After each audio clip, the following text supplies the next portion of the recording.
Bueno, Adolfo Priego, bienvenido. Es la primera vez que nos vemos, aunque nos hemos conocido, creo que hemos hablado por micrófono algunas veces, pero es la primera vez que personalmente nos vemos.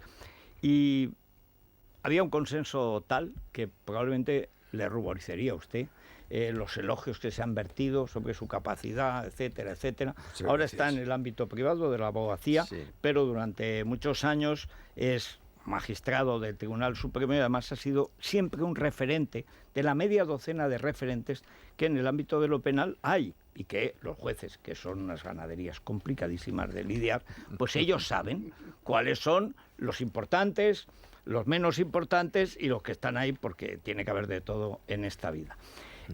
Hoy vamos a lo que probablemente es la sesión primera, aunque si quiere nos puede decir qué le pareció lo de ayer y cómo cree que se va a desarrollar. Usted conoce perfectamente el Supremo.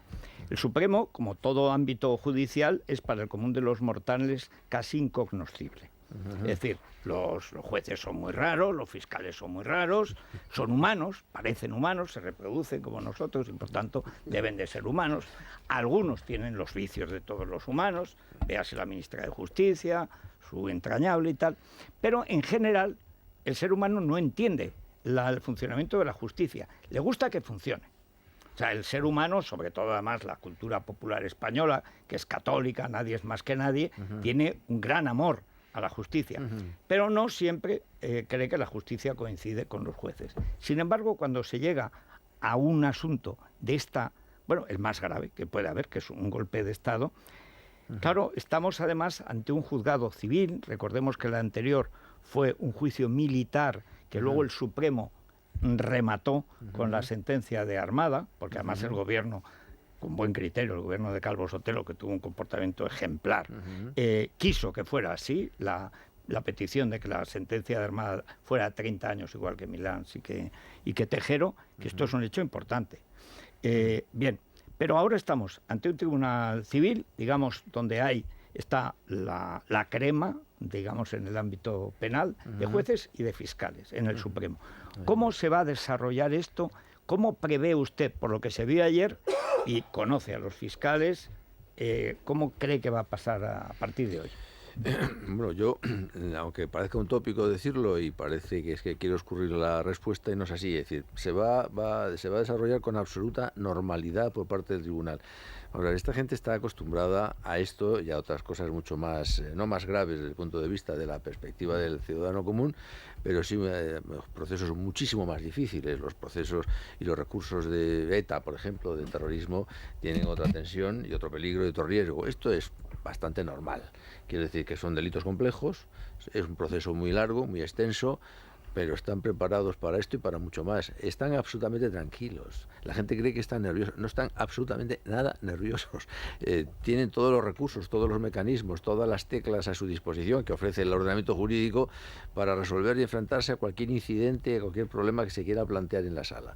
Y se desarrollará de un modo normal.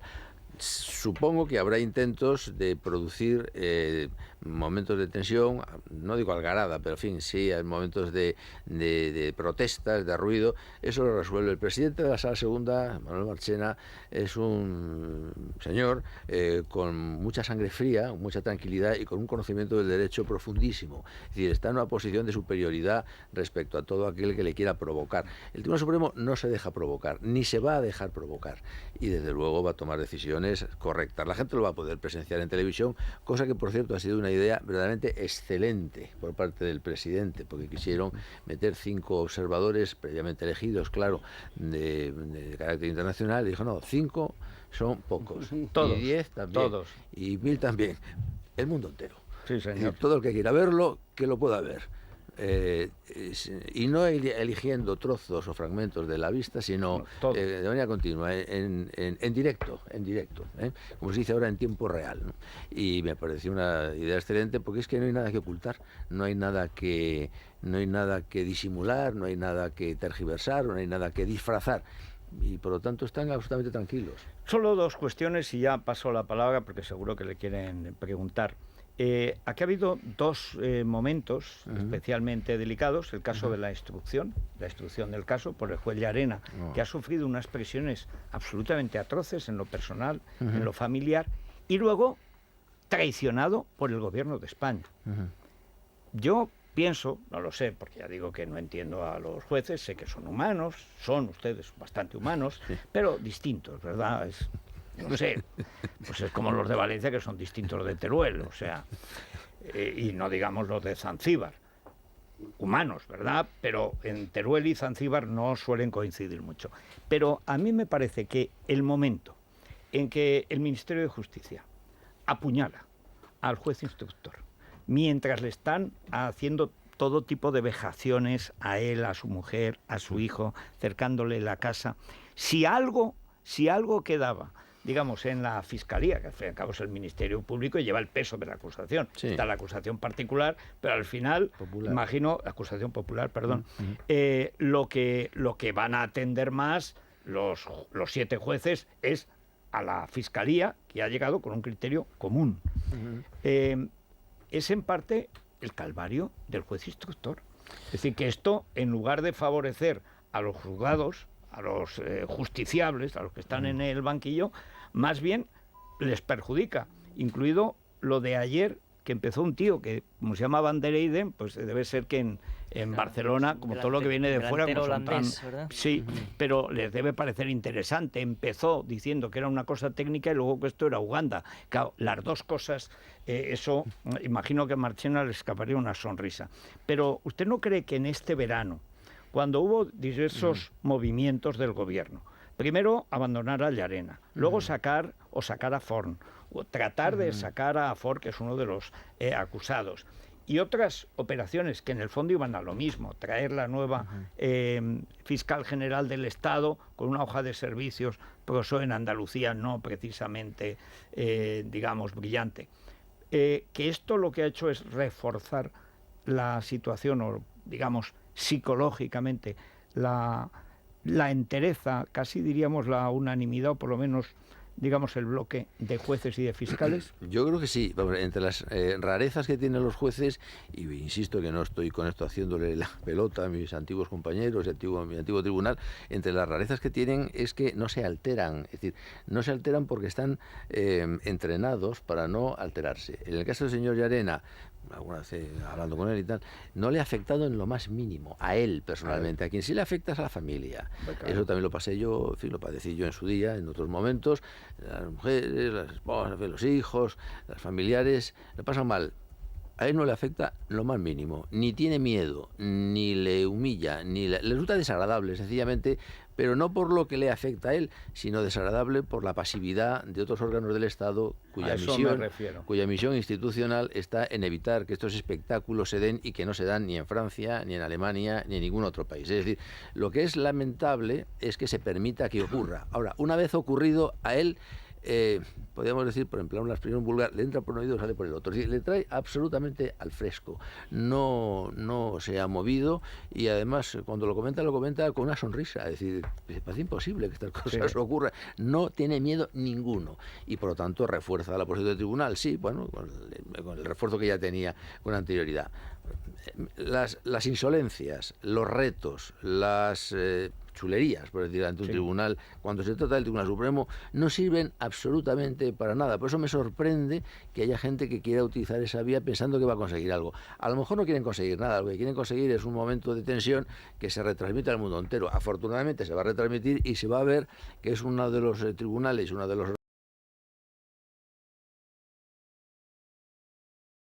valores democráticos de una justicia objetiva, imparcial e independiente de Europa. Es decir, y esto es así, y no lo digo porque sea español y me sienta orgulloso de mi país, que también, sino porque es que objetivamente esto es así. A ver, preguntas. Sí. Germán... Hace un par de días Rodríguez Arribas, el juez emérito, escribió una tercera en ABC donde hablaba de todo esto y hablaba también de que normalmente el que va a intentar normalmente va porque piensa que va desde una posición perdedora, ¿no? O sea, Ya. que psicológicamente se plantea. Por eso, quiero decir, toda esta retórica política de ayer, donde hubo, quizás a muchos sorprendió que directamente fueran a hacer la soflama esta, que tampoco, quiero decir, que puede ser puede servirles a los abogados para una campaña electoral, pero que les sirve muy poco a los defendidos, que sorprendió a mucha gente. Pero no hay forma abundando un poquito en lo que decía Federico, de ponerle coto a esto, de todas formas, porque hay esta permanente desacreditación del juez por parte de los abogados. Un abogado ayer le decía, no tienen ustedes que salvar a la patria, no sé cuánto. El mismo. Los propios lacitos, el lacito amarillo es un insulto a la justicia española. Así surgió, es decir, es el trato injusto que la justicia española les está dando como perseguidos políticos a ellos. Quiero decir, el propio hecho de que esté el lacito en algunos casos dentro de la sala y tal, ¿hasta qué punto se pueden tolerar las cosas o hasta qué punto no se debe? A ver, se pueden tolerar hasta el punto en que no tolerarlas es más perjudicial para el tribunal que tolerarlas. No se va a permitir, creo yo, que se lleven lacitos en las togas, porque las togas forman parte del uniforme procesal, como no se admitiría, por decir un ejemplo, en Alemania, que fuese un abogado vestido de domador de fieras, es decir, no se permitiría. Si fuera un fiscal Pero en cuanto al público, pues si quiere poner un lazo amarillo, como si se quiere poner un tirabuzones, es que les es igual. Al tribunal es que no le importa lo más mínimo. El tribunal está pendiente del derecho, exclusivamente del derecho. Y entonces hay cosas que se pueden prohibir, hay cosas que, por ejemplo, la lengua catalana.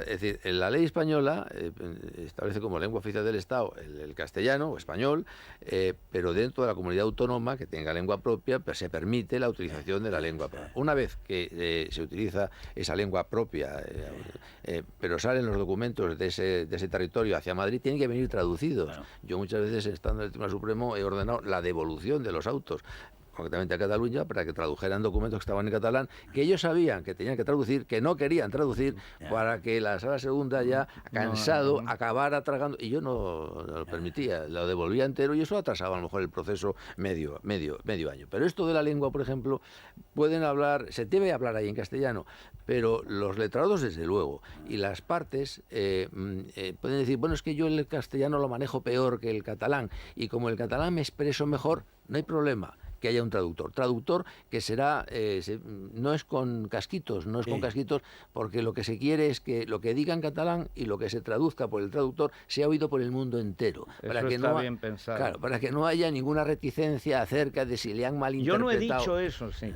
Claro, exacto. Y entonces podrán hablar en catalán, saben hablar castellano a la perfección. Mejor que catalán, pero basta que, o igual de mal. Pero basta con que digan, mire, yo es que me expreso mejor y más libremente en catalán, pues expreses en catalán. Hay alguna sentencia del Tribunal Europeo diciendo que cuando hay posibilidad de utilizar varios idiomas y uno de ellos le es más fácil, es más familiar, le es más próximo para un declarante, pues que se debe optar por este. Pues suficiente, que hable así. Va a durar más el proceso, será más pesado porque habrá que traducir, el traductor tendrá que pasarlo a la lengua española. Es decir, las preguntas se harán en castellano, en español, pero naturalmente el que lo entiende perfectamente, pero dirá que lo entiende mal, entonces habrá que traducirlo. Será una especie de paripé, pero para lo que sirve todo eso es para demostrar que el Tribunal Supremo Español es impecable. Es decir, que no va a utilizar ninguno, y eso que las normas, la Ley Orgánica del Poder Judicial obliga a utilizar castellano. Bueno, pues se hace una excepción precisamente en pro y al servicio de los derechos del ciudadano. ¿Cómo está, magistrado? Buenos días. Buenos días. Una de las intenciones notorias de los abogados de la defensa es también, yo creo que es la de convertir las ulteriores demandas al Tribunal de Estrasburgo como una suerte de fantasma que recorra un poco todo el juicio, ¿no? Vulneración de derechos políticos, juez predeterminado por la ley, etcétera, etcétera. Yo le quiero preguntar, no tanto si está justificado o no ese temor, como si nos puede ayudar a precisar un poco hasta dónde puede llegar el Tribunal de Estrasburgo en su revisión. Es decir, a ver si es verdad eso de que si condenamos por rebelión nos van a tirar por las orejas. Puede o no revisar la calificación jurídica. Y luego, también una valoración de la autoridad moral de Estrasburgo. La autoridad como tal no la cuestiona una vez que está el Convenio de Roma incorporado a nuestra legislación, pero bueno, quieras que no, son cámaras que están formadas por magistrados que designan gobiernos de Bielorrusia, países como... Sí, célebres, sí. A ver, pero la primera cuestión es importante. Sí. Es decir, ¿realmente es revocable una sentencia? Porque ha dado la impresión, antes usted ha hablado precisamente de, digamos, el espectáculo garantista, por así decirlo, que en el caso de la lengua, a mi juicio, es excesivo. Pero bueno, esto es opinable. Entiendo el argumento de los jueces. ¿No es precisamente por miedo a Estrasburgo?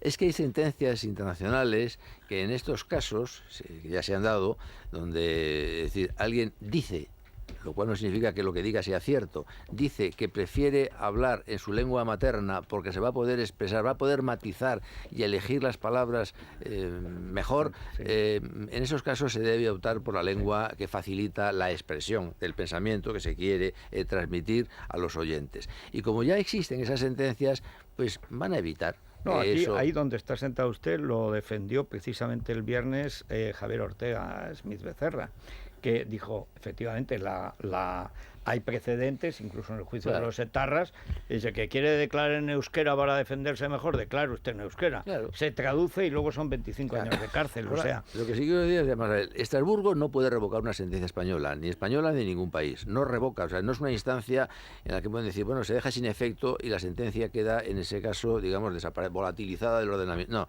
no es así. Es decir, Estrasburgo condena o no condena, estima o no estima. El país más condenado, según mis noticias, no estoy muy seguro, el país más condenado por Estrasburgo ha sido Inglaterra, país democrático donde los haya. No ha hecho caso nunca. No aplica. Ellos tienen su sistema, ellos confían en su sistema, ellos se fían de sus tribunales y hacen lo que consideran oportuno hacer. Y Estrasburgo opina, y muy bien, se acata, pero... no cuando la doctrina Parot se adujo que creo que el más condenado es Gran Bretaña. Después es Francia y luego Alemania. O sea, los que tienen más seguridad en sus jueces, y a mí no me toca usted una probablemente los más condenados sean Turquía y Rusia. Bueno, sí, ya, pero... Ahora, bueno, hablamos de... Es más, las garantías... Una, no todas. El error es que la Audiencia Nacional en pleno decide que salgan todos. No, es que eso fue... Pero sabían que España iba a ser condenada... Pero en un caso. Yo los hubiera mantenido en la cárcel y que me vayan condenando, no pasa nada. Pero lo que sí es cierto, la gente debe saber, y insisto que no es propaganda lo que digo, ni es tampoco es el país, quizá porque ha estrenado hace 40 años que estrenó el sistema democrático, etcétera, pero es un país que cuando coge el carril de algo realmente se hace intenso. Es decir, España es el país más garantista de toda Europa. O sea, las garantías españolas llegan a estar ya por demás. Excesivas.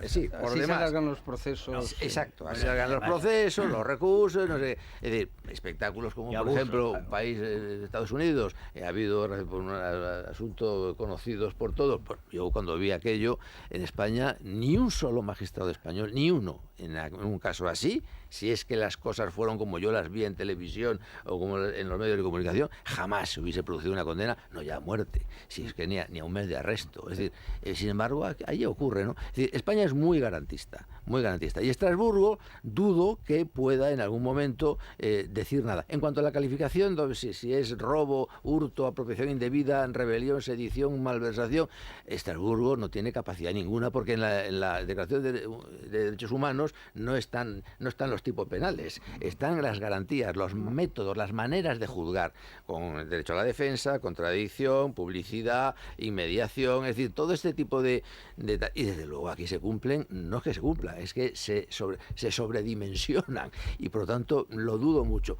¿Que lo intentarán? Por supuesto. Y de ahí esos conflictos, esas tensiones que quiere provocar el tribunal para que el tribunal pierda los estribos, que no los va a perder, y por lo tanto tome una decisión precipitada, irritada, que les dé pie para acudir y continuar el espectáculo en Estrasburgo, pero no lo van a conseguir. Yo creo que no lo van a conseguir porque el Tribunal Supremo lo conozco y desde luego conozco a todos sus miembros y están sobre la silla del caballo con los estribos bien colocados y bien dominados. Bueno, hay pregunta de Paco, hay muchas preguntas de los oyentes, pero Paco Maruenda tenía la calificación. Al final hemos llegado a un momento donde el juez instructor se ha mantenido firme en la calificación de rebelión.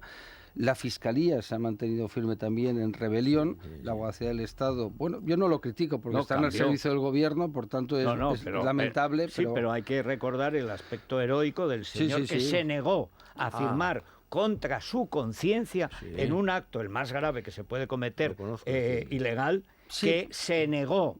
Lo apartaron y, bueno, pero eso habla muy en su favor. Yo nunca hubiera firmado, soy abogado del Estado, si lo hubiera sido, no hubiera firmado, que me aparten y ya está. Pero bueno, lo firmó la abogada general, es abogada general ahora. Pero ya el gesto, está en su derecho, el gesto dice, bueno, pero el que quedó bien, el honrado es que... A mí me repugna conceptualmente, que conste, ¿no? Para que se me entienda, pero sí que la abogada general del Estado, que es un cargo político, le dan la orden, o dimites o la cumples, ¿no? Y lo firmas, ¿no? Pero yo me refería a la calificación de tipos, ¿no? Sí, pero quiero aclarar una cosa. Este señor que hizo eso es heroico, porque este señor es el abogado del Estado, jefe, que dirige y que es el responsable de todos los procesos penales de España en los que la abogacía del Estado interviene.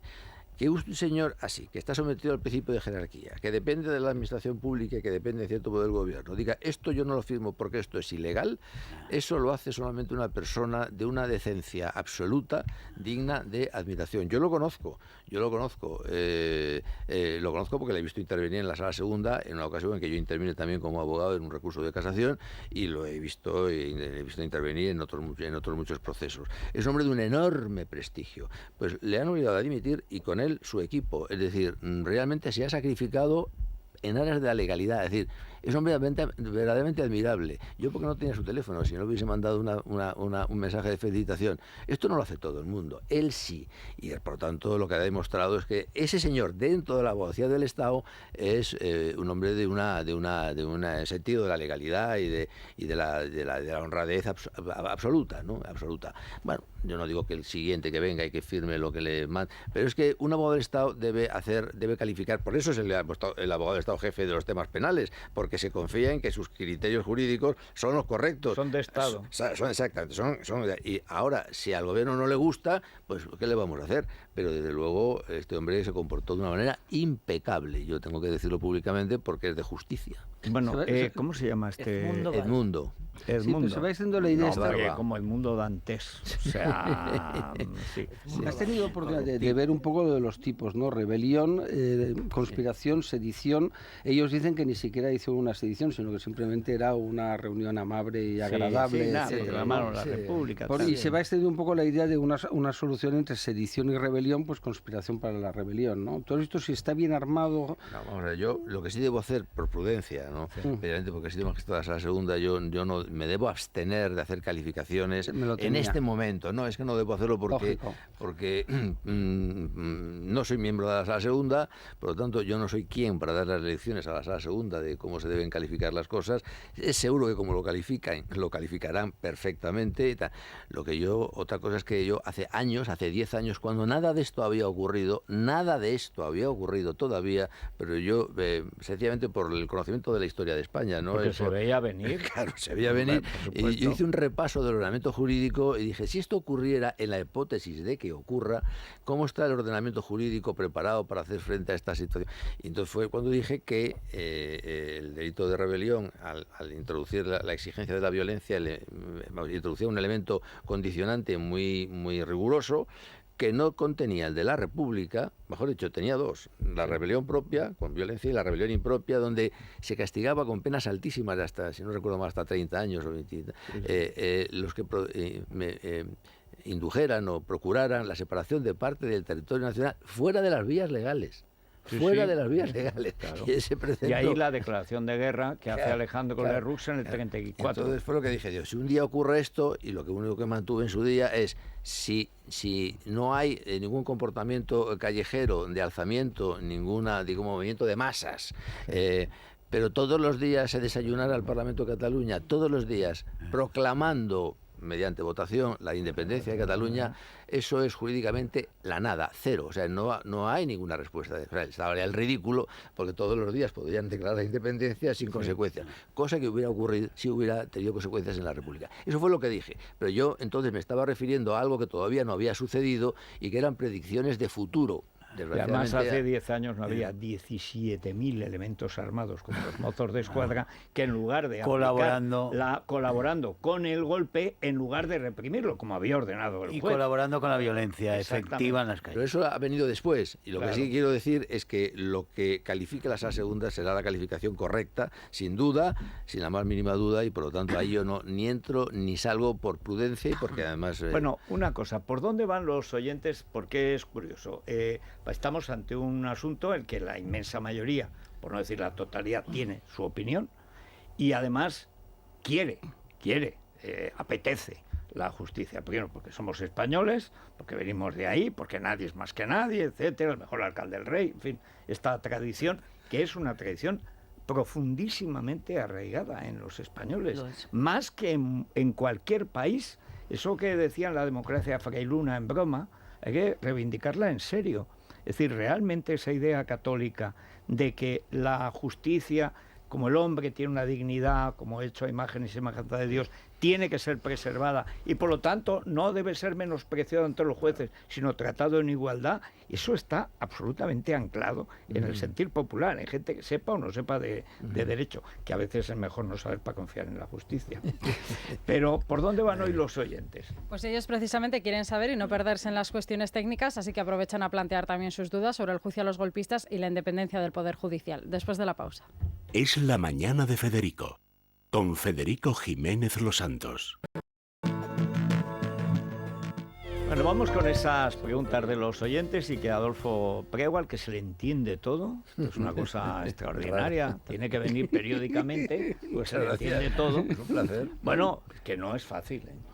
Yo he entrevistado a algún juez, a algún fiscal, y tras terminar la pregunta y la respuesta, ya por la respuesta dudaba de mi pregunta. Digo, pero realmente, en fin, pero afortunadamente a Adolfo Prego se le entiende todo, habla en español. Gracias. Bueno, vamos con esas preguntas de los oyentes. Sí, decía que hay cuestiones técnicas, pero también políticas. Por ejemplo, en una de ellas le preguntan qué le parece que Ortega Smith, que ejerce la acusación popular, hiciera declaraciones ayer a las puertas del Supremo. Y ahora resulta que Vox no puede ejercer la acusación popular contra los culpables del golpe de Estado. Y resulta que es una indecencia que Santiago Abascal intente sacar rédito político. Si usted cree que los magistrados del Supremo van a tener ese complejo instalado en todos los estratos de la sociedad española. En caso de que sean condenados, ¿en qué cárceles van a cumplir condena? ¿En las catalanas o en cualquiera del resto de España? ¿Cómo cree que puede afectar un previsible cambio de gobierno al desarrollo del juicio? Bueno, vamos por partes. Lo último, es que a lo mejor hoy o mañana se convocan elecciones. Esto afecta al juicio y el cambio de gobierno, que según las encuestas se puede producir, ¿afecta en algo al juicio? Bueno, legalmente no afecta en nada, absolutamente en nada. Ni la convocatoria de elecciones está prevista en la ley de enjuiciamiento criminal como una circunstancia que determine una resolución que pueda fundarse en un determinado precepto. Cuando haya elecciones, entonces... No, otra cosa es que por prudencia acuerde el presidente suspender temporalmente, como puede acordarlo pues por otras razones. Pero vamos, en principio no tiene que afectar.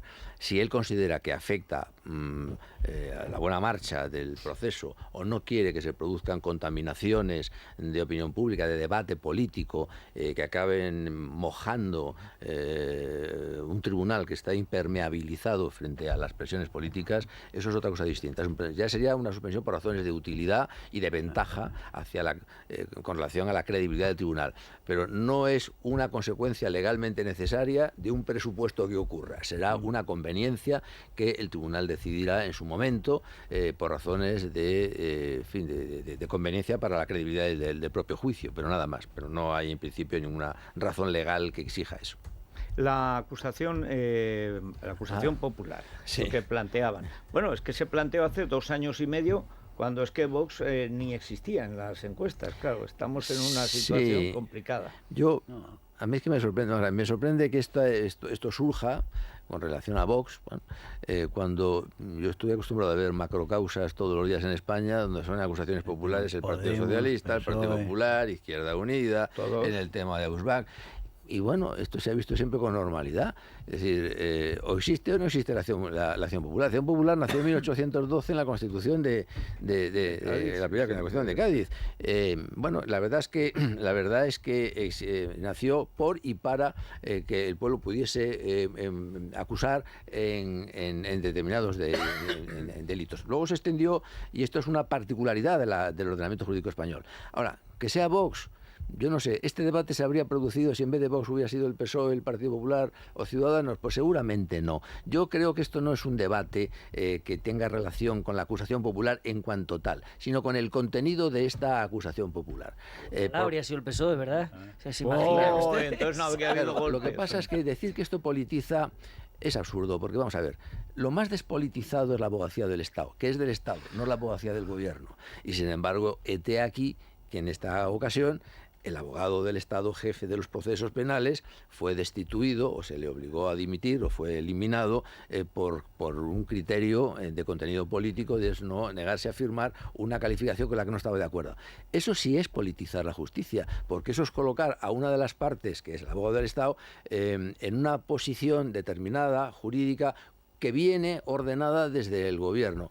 Que yo sepa, ni Vox recibe órdenes del gobierno, es decir, es un partido, es una organización legal y por lo tanto se constituye en parte como puede la Asociación de Vecinos de Moratalaz. Es decir, pero todos los días está ocurriendo nadie lo ha en hecho, España. lo ha hecho Vox. Claro, lo hizo claro. Cuando no era, eso, repito, cuando no era Vox. Sí. A mí, por eso digo que no me parece ni bien ni mal, ni creo que politice. Lo que sí es politizar esto es intentar utilizar estos argumentos con Vox cuando no se ha utilizado nunca. Ni con Podemos, ni con Izquierda Unida, con ningún partido político. Y mira que ha habido acusaciones populares de partidos, el ayuntamiento de Fulanes, la diputación de Perenganes. Es decir, siempre ha habido acusaciones. Podrá parecer bien o mal, pero desde luego ahora es cuando por primera vez se produce la interrogación de esto es bueno, esto es malo. Pues podía haber pensado antes, ¿no? Bueno, en todo caso son las 10, no sabemos lo que va a pasar ahora, nos va a contar Ketty Garat lo último de lo último.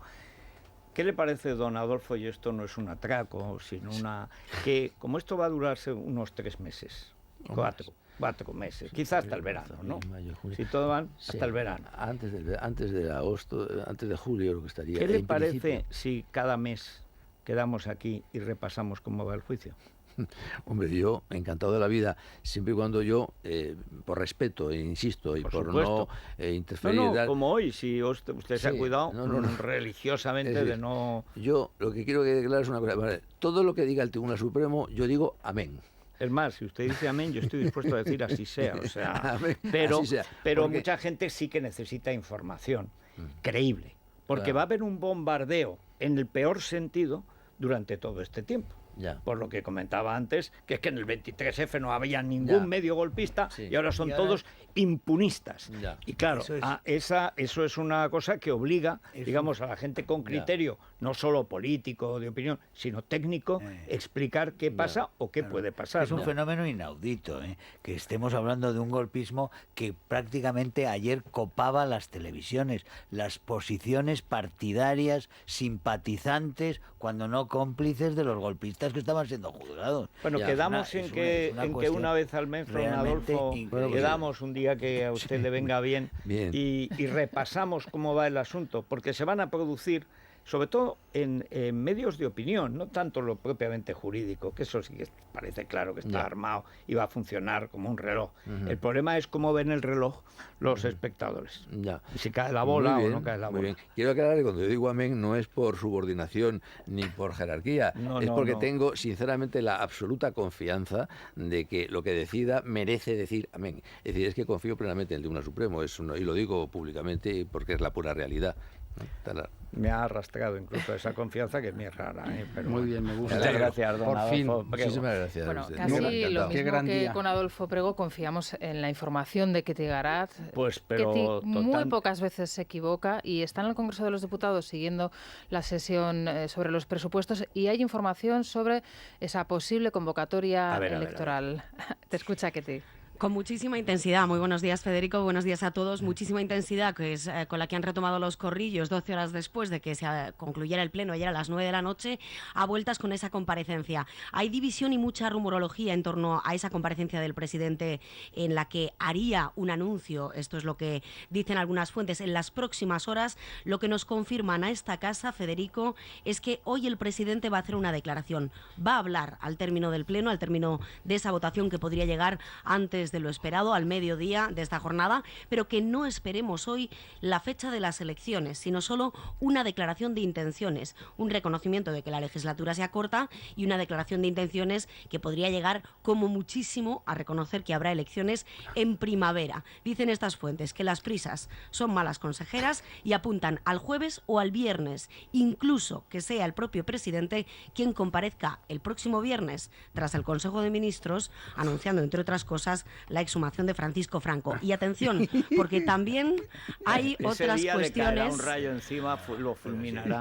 Hay información también de última hora en referencia a la mesa del Congreso que se ha reunido esta mañana y que demuestra de forma palmaria que el Gobierno ya está pensando en elecciones, previsiblemente el 28 de abril, y que desde luego ya no quiere que se aprueben los presupuestos generales del Estado. ¿Por qué? Porque el PSOE ha votado junto a PP y junto a Ciudadanos que se rechace la votación por separado de las enmiendas a los presupuestos. ¿Esto qué implica? Pues básicamente que lo que ha hecho el PSOE es evitar salvar los presupuestos y evitar facilitar una votación por separado que garantizaría que hoy no se tumbaran los presupuestos y que no salieran adelante ninguna de las 6 enmiendas que han presentado a la totalidad PP, Ciudadanos, Esquerra, PDeCAT, Foro Asturias y Coalición Canaria. Nos cuenta Micaela Navarro, la vicepresidenta segunda del Congreso, que no hay ninguna intención oculta, que esto solo responde a que se siga haciendo como se ha hecho siempre hasta ahora en el debate de totalidad. Bueno, Ketty, pues hoy el presidente ha tenido el gesto de reconocer el calendario. Hoy va a reconocer que existe el calendario, que existen días, meses, años. Esto traducido al lenguaje de CELA puede llevarnos a terrenos ignotos de la metafísica, y que en cualquier momento, probablemente el viernes, ya apartará a CELA, como ya la apartó la vicepresidenta, y entonces, además de reconocer el calendario, reconocerá las fechas. Y engañará otra vez a la gente diciendo que va a sacar a Franco cuando no lo va a sacar, porque bueno, no puede. Lo que se va a anunciar es el inicio de la tramitación del expediente. Que llevaban iniciándolo, casi un año. A mí me encantaría... Cada vez que lo anuncia cae un ministro. Pero que conste, llevan Federico, 9. Que a mí me gustaría que se produjera para ver cómo se hace el protocolo de un jefe de Estado, pues un jefe de Estado reconocido por Naciones Unidas, que sale del Valle de los Caídos con la Guardia Militar, general laureado, llega al cementerio, a la Almudena, a la catedral, y ahí es enterrado, ¿no? Es decir, me parece si es que espectacular, ¿no? Que sea en la Almudena. Pero es que no puede. No, pero es que además le tiene que rendir honores, es decir, porque además, es que eso tendrá que hacer. ¿A quién se le ocurre con lo mal que se les ha dado siempre aquí Franco tienes a un magistrado brillante y además lo digo de corazón porque es así, tu trayectoria te avala, y es una ley de caso único. Este hombre está armando todo un procedimiento que se lo van a cargar en el Constitucional, vamos, porque es una ley de caso único, todo el conjunto, y además deja a Primo de Rivera allí, lo cual está muy... Es todo como de chiflados, ¿no? ¿Sabes? O sea, ¿eso acaba regular o no acaba? No acaba. Yo creo que no acabará. Sí. Es decir, los muertos seguirán donde tienen que estar y los vivos por ahí. ¿no? Yo creo que sí. Es una especie primero políticamente y después morirá también, como todos nosotros. Espero que después de una larga vida morirán todos y seguirá Franco. Yo creo que es una obsesión. Había una solución, ¿eh? No la des, Paco, no ayudemos al mal. No, te lo digo porque... Es que la familia quiera. No, hay una solución que no necesitas a la familia. Porque además te va a gustar. Y es, para acabar el tema, si estos no fueran unos cafres, lo dejas en una capilla lateral, la dejas cerrada y ya está. Mira, lo mejor son es unos dejarlo cafres, donde está. Lo mejor es Noguera Solé, al presidente del gobierno con el estrés, seguro que se le cae el pelo. Además, ya ayer vi que a pesar de que él tiene un poco crin más que pelo, pero ya empezamos a ralear. Estos son los disgustos. Noguera Solé, el Polinesia, nuestro champú favorito. Se lo vamos a enviar al presidente del gobierno, claro que sí, para evitar esos problemas que tiene. Fíjate, hoy vamos a saludar a la farmacia de Ginés de Haro, en Pozuelo de Alarcón, en la calle San Juan de la Cruz número 5, porque allí tienen todos los productos de Noguera Solé, incluido el champú Polinesia que le recomendamos al presidente. Ginés de Haro, qué nombre tan Pero tú fíjate, Marqués de Sánchez, porque yo lo valgo. Sí. No, además en el original es because it's me. Sí. Es así. El que se ve como maravilloso. Que se pasea como si fuera un modelo de Calvin Klein. Ha perdido la residencia fiscal, creo que hoy, porque ya ha estado más días fuera de España que dentro. Sí. Como los tenistas defraudadores.